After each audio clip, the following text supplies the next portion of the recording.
saludo para todos los amables televidentes, radioyentes e internautas en este día, domingo 7 de marzo. Un gusto saludarles y agradecidos con Dios que nos permite llegar hasta sus hogares nuevamente.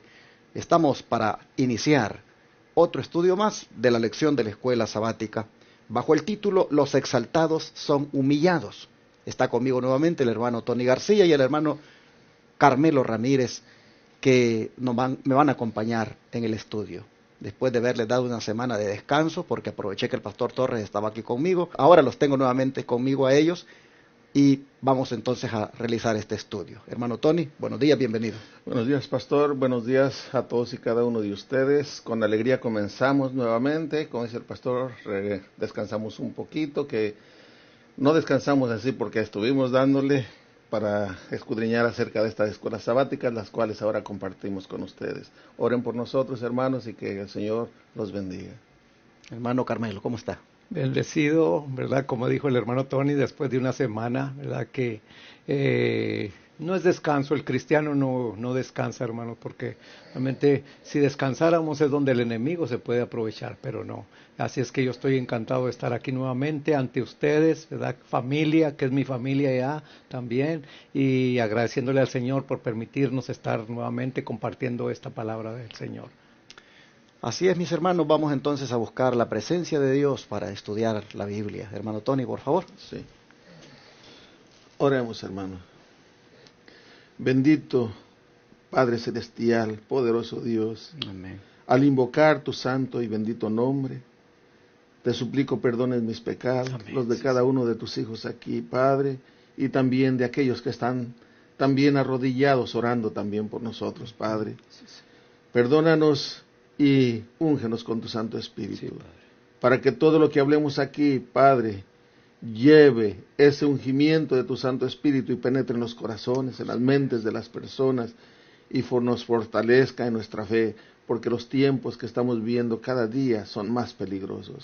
Ayúdanos pues, Señor, no solamente a entender lo que allí dice, sino a ponerlo por obra. En el nombre de tu Hijo amado Cristo Jesús. Amén. Amén. Amén. No podía faltar en las lecciones de escuela sabática la que tiene que ver con el pecado de David, el pecado que cometió con Betsabé.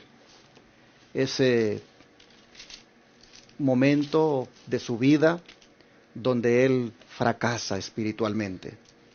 Así que vamos a mirar qué podemos extraer de cara a nuestra preparación espiritual en este tiempo de esa faceta de la vida de David.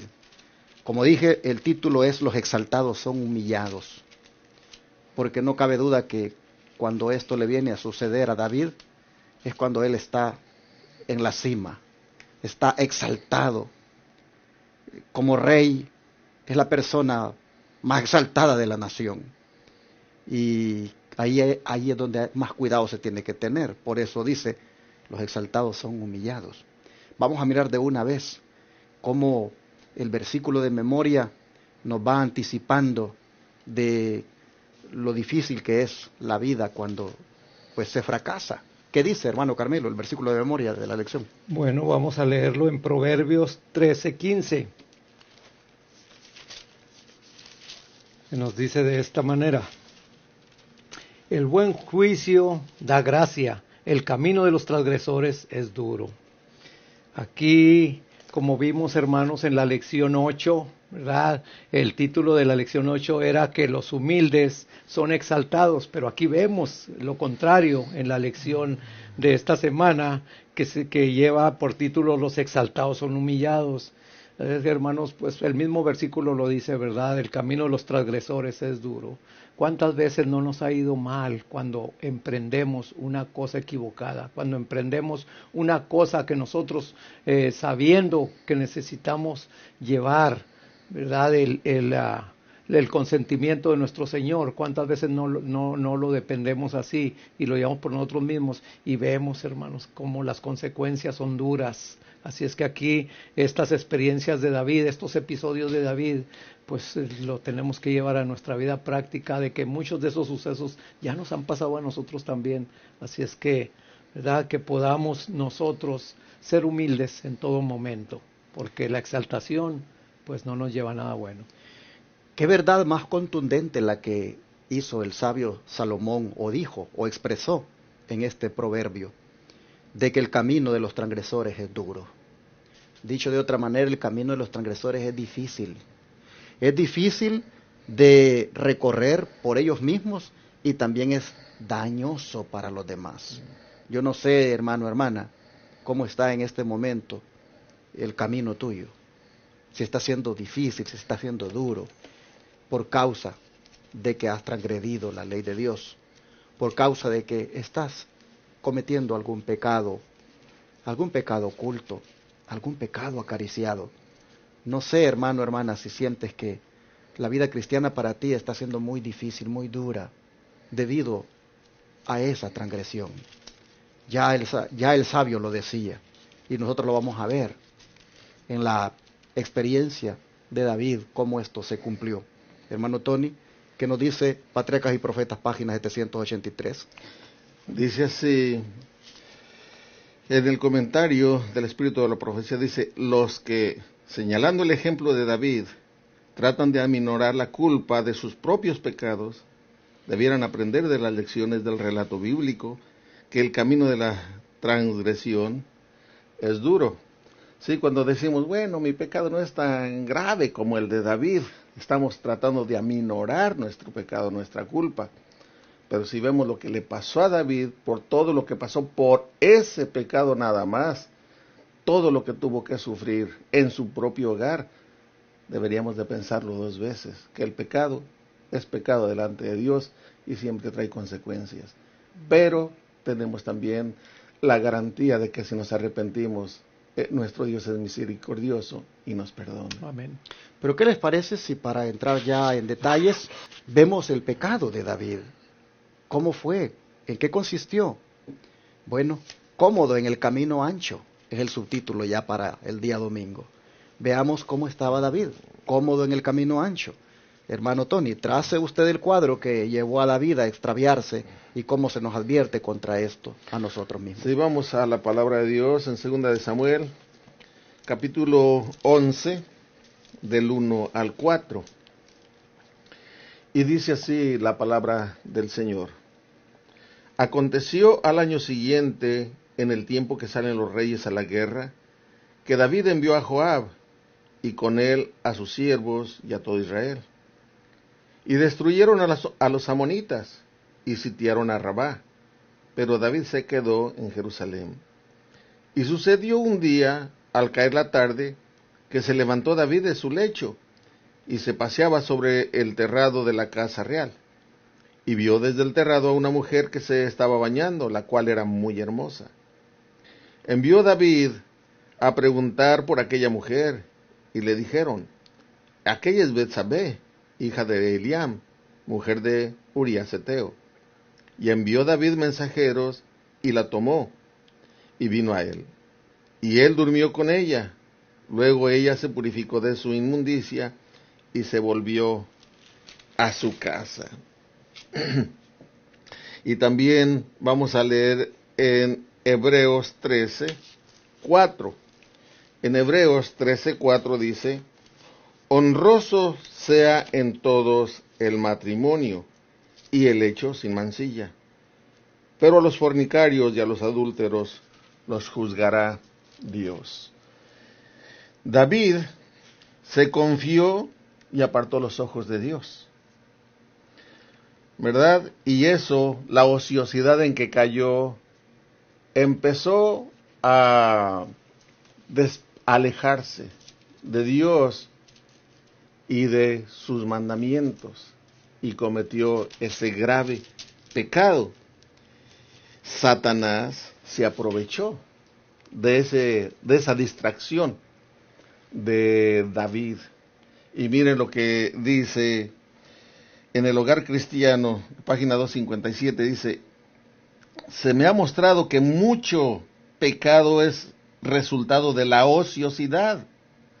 Las manos y las mentes activas no hallan tiempo para ceder a toda tentación que el enemigo sugiere, pero las manos y los cerebros ociosos están totalmente preparados para ser dominados por Satanás. Cuando la mente no está debidamente ocupada, se espacía en cosas impropias. Los padres deben enseñar a sus hijos que la ociosidad es pecado. Le pasó a David eso, que se distrajo, estaba cómodo, salió a su balcón a pasear, vio a aquella mujer hermosa y la deseó. La codició, la deseó y comenzó allí a fraguarse ese pecado terrible que llevó al sufrimiento a él y a su familia. No cabe duda de que estos versículos que hemos leído efectivamente concuerdan con el subtítulo para este día de la lección: cómodo en el camino ancho. Así estaba David, muy cómodo en el camino ancho. Estaba prácticamente disfrutando de su grandeza, de los momentos más, digámoslo así, bellos de su vida, prósperos como rey. Y en ese momento, hermanos, es cuando se le olvidó. Se le olvidó que había un enemigo mayor que los amonitas. Manda a Joab con los ejércitos a combatir, y él, dice la palabra aquí, se quedó en Jerusalén. ¿Para qué te quedaste, David, cuando debías ir a cumplir con la misión? Cuando debías haber ido como rey adelante de tus ejércitos a combatir. ¿Para qué te quedaste? Hermanos, el quedarse y en la ociosidad, como dice el hermano Tony, esto fue el fracaso. Se le olvidó que había un enemigo mayor que los hombres y que ese no duerme, ese no descansa. Oh, cuántos hemos hecho lo mismo que David, que vemos el enemigo allá afuera, en otras cosas, lo vemos en las personas, y se nos olvida que hay principados y potestades que andan aquí queriendo destruirnos, y en un momento que nos quedamos solos en la casa o en algún lugar, ese enemigo acecha, y si nos olvidamos de que él está por ahí, de la misma manera, hermanos, como David, fracasamos. Interesante cómo nosotros aquí vemos el curso que llevó a David a extraviarse y cómo también a nosotros se nos advierte de cara al matrimonio. Seamos sinceros, hermanos, todos los adulterios se fraguan en los momentos cuando se está solo, en los momentos cuando se olvida de que el enemigo está por ahí. Dios nos ayude en esta semana para salvaguardar mucho las avenidas del alma y no le demos lugar al enemigo. Hermano Carmelo, entremos más en amplitud con el don de profecía, como la sierva del Señor amplía todo esto. Bueno, aquí seguimos con Patriarcas y Profetas, pero ahora las páginas 775 y 776, que nos dice así: el espíritu de confianza y ensalzamiento de sí fue el que preparó la caída de David. La adulación y las sutiles seducciones del poder y del lujo no dejaron de tener su efecto sobre él. Según las costumbres que prevalecían entre los soberanos orientales de aquel entonces, los crímenes que no se toleraban en los súbditos quedaban impunes cuando se trataba del rey. El monarca no estaba obligado a ejercer el mismo dominio de sí que el súbdito. Todo esto tendía a minorar en David el sentido de la perversidad excesiva del pecado, y en vez de confiar humilde en el poder de Dios, comenzó a confiar en su propia fuerza y sabiduría. David se veía rodeado de los frutos de la victoria y de los honores de su gobierno sabio y hábil. Fue entonces, mientras vivía en holgura y desprevenido, cuando el tentador aprovechó la oportunidad de ocupar su mente. El hecho de que Dios había admitido a David en una relación tan estrecha consigo y había manifestado tanto favor hacia David, debiera haber sido para él el mayor de los incentivos para conservar inmaculado su carácter. Pero cuando él estaba cómodo, tranquilo y seguro de sí mismo, se separó de Dios, cedió a las tentaciones de Satanás y atrajo sobre su alma la mancha de la culpabilidad. El hombre designado por el cielo como caudillo de la nación, el escogido por Dios para ejecutar su ley, violó sus preceptos. Este comentario, hermano, es muy profundo, porque nos advierte de una manera bien clara, ¿verdad? Que el cristiano, mientras estemos en este mundo, siempre estaremos en la batalla, hermanos. En el camino del cristiano no hay vacaciones, porque cuando el cristiano toma vacaciones es cuando el enemigo aprovecha, como aprovechó con este siervo, ¿verdad? David, me lo imagino como aquel hombre que habla de que durante su vida atesoró muchas riquezas y después dijo, ahora sí, mi alma reposa mientras mira ya lo que tengo, ¿verdad? ¿Y qué le dijo por ahí una vocecita? Necio, ¿para quién será todo lo que juntaste? Esta noche van a venir a pedir tu alma. Así es que aquí podemos ver que David no fue la excepción. Aquí vemos realmente cómo el enemigo aprovechó esos momentos, porque si leemos todo más atrás, la historia de David, pudimos que en cada batalla David estaba al frente del ejército. Aquí vemos, ¿verdad?, que se confió, se quedó por allá despreocupado, y como dice una cita de la sierva del Señor, que mente vacía o desocupada, ¿qué es, hermanos? Taller de Satanás. Así es que allí es donde él se aprovecha, y quiera el Señor, ¿verdad?, que nosotros no estemos pasando por una consecuencia como le pasó a este siervo.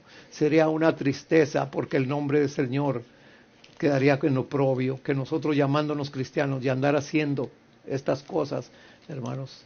Yo tiemblo verdaderamente, porque yo sé de dónde me ha sacado el Señor.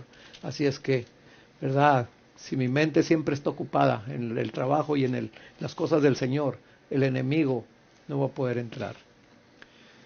Es interesante que la Biblia destaque que esta ocasión cuando David pecó fue cuando los reyes, dice, salían a la guerra. Y David no salió. ¿En qué época era esto? Según los anales de la historia, era en primavera, cuando los reyes salían a hacer sus expediciones, a hacer sus conquistas. David tenía un enemigo acérrimo como eran los amonitas, aliados con los sirios. Y justo para este tiempo de la primavera, era cuando ellos estaban organizándose para salir al combate. ¿Por qué David no fue? Esto, hermanos, es lo que da lugar para ponerse a pensar uno, ¿por qué no me pongo a trabajar en la obra? ¿Por qué no me pongo al frente de la misión? ¿Por qué no estoy siempre ocupado en la obra? ¿Por qué me quedo a veces allí de espectador nada más? Miren el peligro que hay cuando dejamos a un lado la obra. Si David hubiera estado al frente de la misión, al frente de la obra, al frente de los ejércitos, no hubiera habido tiempo para estar viendo a una mujer. Advertencia, hermanos, para nosotros. No nos descuidemos de la misión que Dios nos ha puesto a hacer. También nosotros hay un enemigo que debemos conquistar. También hay un enemigo en este tiempo que debemos vencer, hermanos. Y ese enemigo, pues es Satanás con sus huestes. Y ese solo será vencido si siempre estamos del lado de nuestro capitán Jesucristo. Amén. Y trabajando con Él y para Él. Pero si dejamos de hacer la obra misionera, si dejamos de asistir al templo, si dejamos de participar en las cosas de Dios, y nada más nos quedamos a ser ese miembro que va a la iglesia y se regresa, va a la iglesia y se regresa, pero no está metido en la obra, peligroso es, hermanos, peligroso es que por ahí el enemigo entonces ocupe la mente. Bueno, pero aparte de esto, también quiero destacar el hecho que diga el apóstol Pablo, que honroso es en todos el matrimonio. ¿Por qué es honroso, hermanos?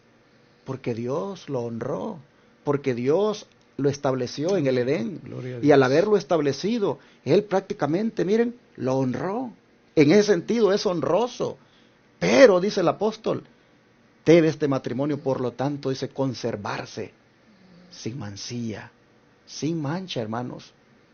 Oh, pero ¿cómo está la moda ahora? Los matrimonios están manchados. O lo mancha el hombre o lo mancha la mujer, con relaciones sexuales ilícitas. Mis hermanos, miren ustedes cómo dice la palabra, que los fornicarios y los adúlteros, dice, los juzgará Dios. No va a haber adulterio, hermanos, que escape al juicio de Dios. No va a haber fornicación que escape al juicio de Dios. La fornicación y el adulterio son objeto del juicio de Dios. Y por eso es que nosotros vamos a mirar aquí a David en esta semana. Como esto, hermanos, Dios no lo va a pasar por alto. Esta es una advertencia.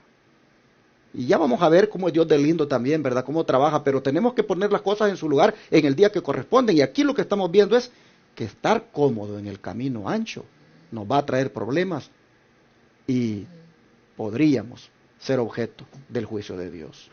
¿Qué les parece si oramos en esta hora? Y le pedimos al Señor que como esposos Dios nos ayude para, hermanos, no dar lugar al enemigo.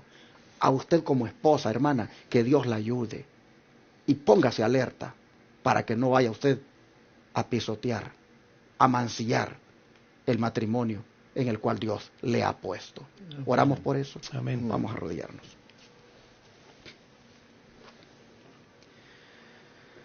Amado Padre Celestial, nosotros estamos mirando ahora cómo fue la caída de David. Cómo por estar cómodo en el camino ancho, prácticamente dio lugar al enemigo.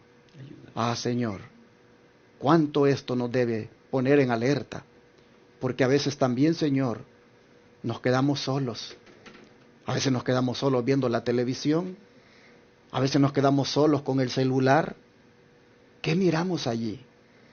¿Cuánto tiempo dedicamos, Señor, en el celular? ¿Qué leemos? Ah, Padre, como también hoy, la ociosidad. El enemigo la ocupa para invadirnos.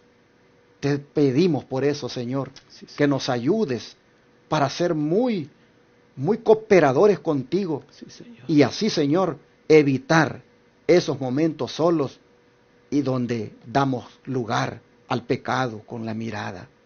Te pedimos, Señor, que nos ayudes para que como esposos no tentemos al diablo y no demos lugar a que él nos zarandee, quedándonos solos, haciendo cosas o mirando cosas que son pecado. Por favor, te pedimos que nos ayudes a ser victoriosos sobre este mal, de manera que como esposos no mancillemos nuestro matrimonio. Te pedimos por las esposas también, que ellas sean mujeres también puras, limpias de mirada, y ellas también no mancillen su matrimonio. Te rogamos, Padre, para que no caigamos en el pecado de transgredir tu ley de esta manera. Y así, Señor, no seamos objeto de tus juicios. Padre, te pedimos victoria sobre esto, que nos ayudes a salvaguardar nuestros matrimonios, teniendo una actitud, un comportamiento ejemplar. Rogamos que con tu ayuda lo logremos, lo pedimos en el nombre de Jesús. Amén. Amén.